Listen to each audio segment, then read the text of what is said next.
Muito bem, meus amigos, continuamos a falar do código. Esse código que vem sendo utilizado através dos milênios e que muitas vezes quem utilizava nem sequer sabia o que estava fazendo. O exemplo mais claro é logo o primeiro, como o de Abraão, que recebeu as informações de como agir através de anjos, de acordo com a Bíblia, e que nem sabia qual era realmente o objetivo de tudo isso. Mas hoje que nós conhecemos o código, nós sabemos por que foi apresentado dessa forma para Abraão, mudando o seu nome, depois mostrando imagens que representavam a meta a ser alcançada. Mas agora eu quero falar com você sobre um neto de Abraão. O neto de Abraão, no caso, chama-se Jacó. E ele viveu há aproximadamente 3.650 anos. É curioso, e eu acho assim maravilhoso, o fato de nós podermos ter acesso a essa história. Eu já ouvi muitas pessoas falar sobre a história de Jacó, mas nunca ouvi ninguém falar o aspecto que eu quero destacar para você agora. Isso não quer dizer que eu sou melhor do que ninguém, nem mais inteligente do que ninguém. Apenas que eu, por conhecer o código, eu identifiquei na experiência de Jacó esse fato extraordinário, ele utilizando o código sem saber também e de uma forma intuitiva, porque no caso dele não há nenhum relato na Bíblia a respeito dele receber instruções sobre isso.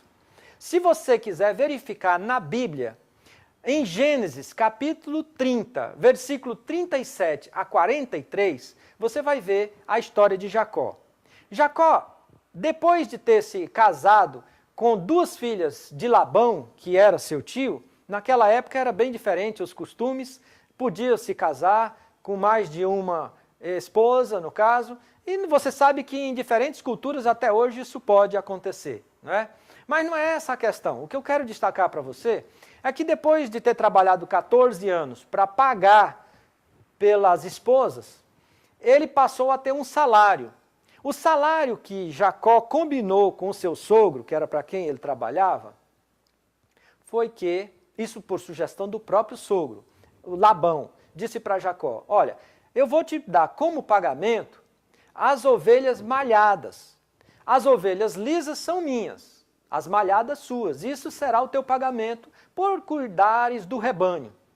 E Jacó ficou satisfeito. Muito bem, está ótimo, tudo bem. Observem aí uma ação que mostra o código sendo utilizado. Jacó pegou, é um detalhe que é importante esclarecer, antes de eu explicar o que Jacó fez, é que o rebanho malhado, obviamente, era o menor. Por isso que Labão propôs que ele ficasse com o menor. Então nascia muitas ovelhas lisas e pouquíssimas malhadas. Era a menor parte do rebanho. E Jacó sabia como fazer para aumentar o número de malhados. Labão não tinha ideia que Jacó sabia disso. Jacó aceitou a proposta do sogro e pegou varas de álamo e fez sulcos nela, riscou. E cada sulco que ele fazia, aparecia aquela parte branca. Então ficava branco e verde, as listas na vara. E ele colocava essas varas no bebedouro, mas olhem bem o que ele fazia. Colocava essas varas no bebedouro do gado das ovelhas fortes. Não colocava para as ovelhas fracas. As ovelhas fracas ele deixava beber normalmente sem a inclusão das varas listradas. Por quê? Porque ele estava acreditando que o gado, as ovelhas, ao ir beber naquele bebedouro que tinha as varas listradas, isso iria influenciar na formação da pigmentação das ovelhas que iriam nascer. Obviamente não há registro disso ter sido utilizado por outra pessoa antes. Então nós não sabemos de onde ele adquiriu esse conhecimento. A verdade é que ele fez isso metodicamente, de maneira que o gado, as ovelhas fortes, bebiam sempre aonde tinha aquelas varas de álamo listradas. E o gado fraco, as ovelhas fracas, bebiam em um outro bebedouro que não tinha essa indução. Findo o período aonde as ovelhas prenhes tinham os seus filhotes, chegou-se a uma constatação de que nasceram muito mais ovelhas listradas do que lisas. O pior não é isso, é que do pequeno rebanho liso, ainda era um rebanho de pouca qualidade. Labão estranhou muito isso e falou para Jacó, tudo bem, o que foi combinado, nós vamos cumprir, mas daqui para frente, agora nós vamos mudar. Agora o rebanho malhado é meu e o liso é teu. E aí nós temos a certeza de que Jacó sabia o que estava fazendo. Por quê? Porque ele disse, tudo bem, meu sogro.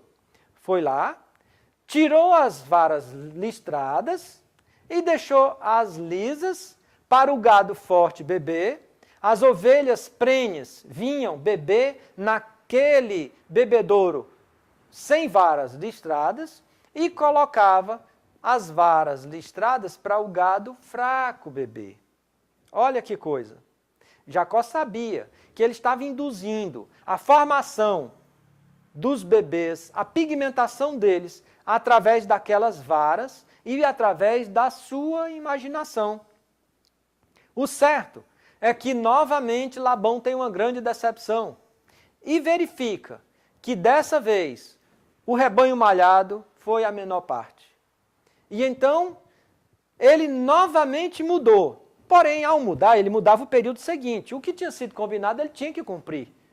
Então, assim, Jacó, cada vez que Labão mudava, Jacó só mudava a posição das varas.